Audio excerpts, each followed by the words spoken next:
welcome po sa Basic GSM. At ngayon po ay may dinala sa ating Bluetooth speaker. Ayan po ang tatak niya. Rogue po, tsaka ang haba po niya. Magandang klase ng speaker po ata ito. Bluetooth speaker. Ang common po kasing problema ng Bluetooth speaker ay yung tinatawag na charging port or charging pin. Napakahina po ng kanilang mga charging pin o charging port. Yan po ang pinakaunang nasisira halos po sa lahat ng mga Bluetooth speaker. Yan po ang pinakaunang nasisira. So samahan niyo po ako, ayusin natin yung natanggal na charging pin niya po. Tignan natin kung ano pong nangyari doon sa loob ng charging pin. So, ano po ako? Kunin po natin yung gamit po.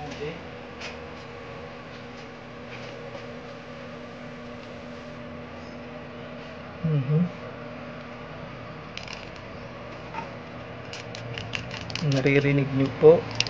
Ayun. Kumakalog-kalog po sa loob yung kanyang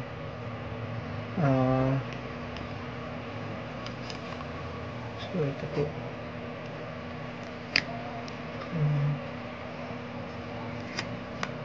yan.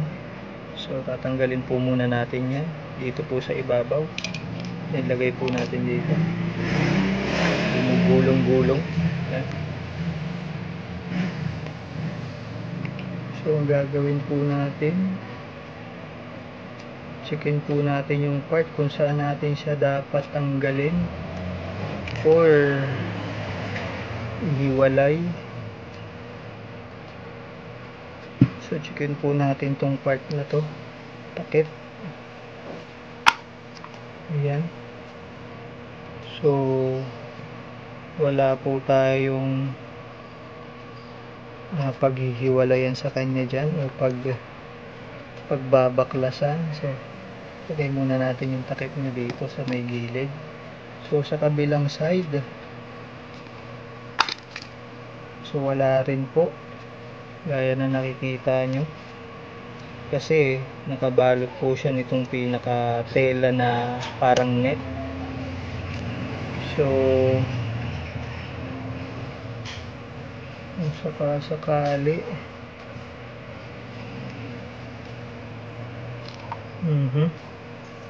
para po matanggal, pwedeng basta tatanggalin yung kanyang. So check po natin to side na to, ano pong meron dito. Baka po ito'y nare-remove. So check po natin. Ayan, check po natin kung nare-remove siya. So yun po guys, nakikita nyo, bahagya po siyang natatanggal. So tuloy lang po natin. Ayan, so nakita na po natin, nandito po pala siya. Dito po pala yung opening sa part na to. Ayan. So labas po natin siya. Teka. Ayan po, nakikita nyo po ba yan? Ayan na po siya. Ano po?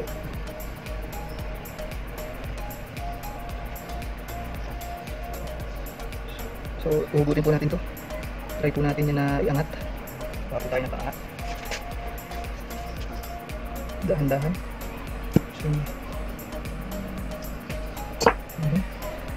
So napakahigpit po, ano? Napakahigpit niya. May iba pa po ba tayong option? Silipin lang po natin kung ano po yung nasa loob. So, wala naman ako nakikita ang kakaiba sa kanya. Ano po?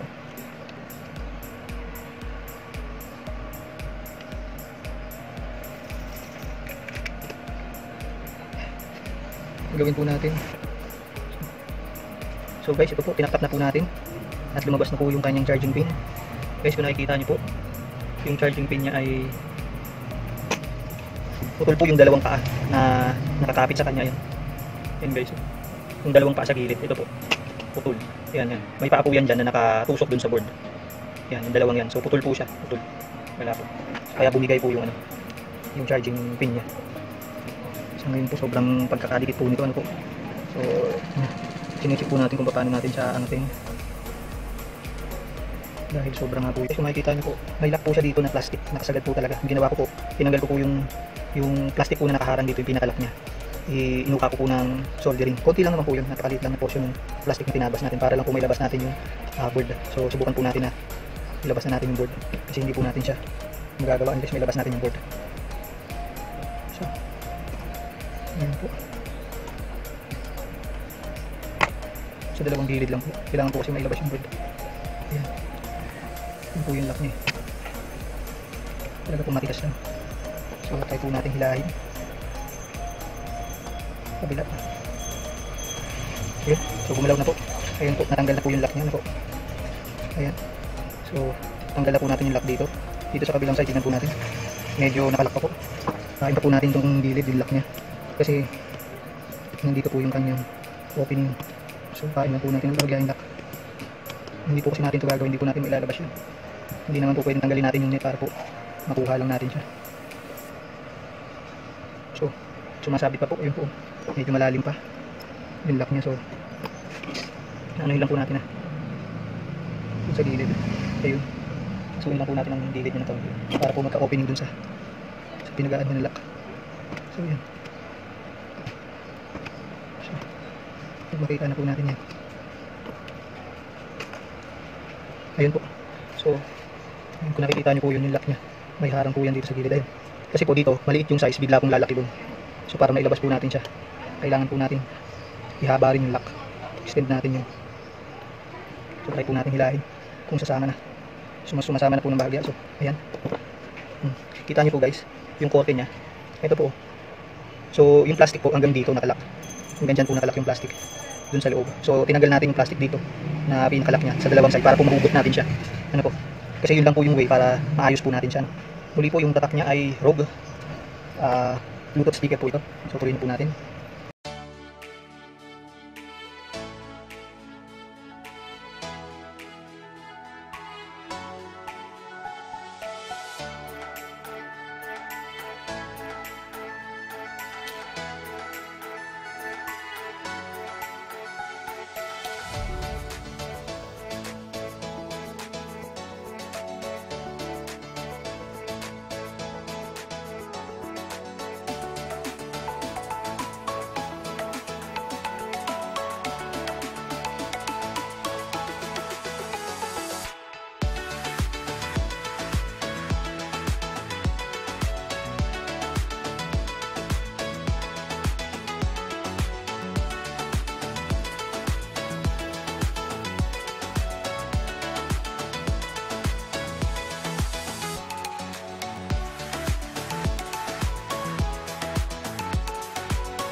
Okay na po, nakabit na natin yung naputol na negative. So mapansin nyo po dito sa ating tester, ayan po, may 5 volts na po na pumapasok dun sa battery. Ito po kasi yung battery ano. So okay na po ano. Tara po, assemble na natin.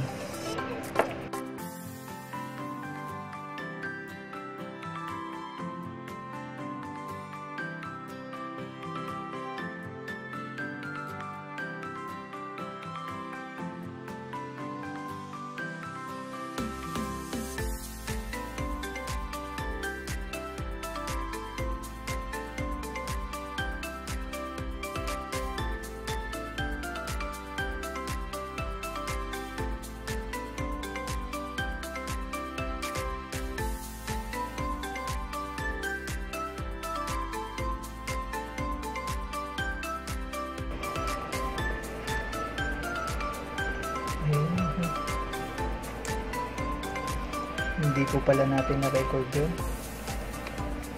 Guys, ayan po, na ilagay na po natin yung kanyang ano. So muli po, maraming salamat at nawa po igabayan tayo ng ating Diyos. At huwag niyo pong kalimutan na mag-subscribe dun sa ating channel at pakiclick na rin po yung notification bell para palagi po kayong updated dun sa mga susunod pa natin na upload. Sige po, maraming salamat. Hanggang sa susunod. Paalam po. Bye.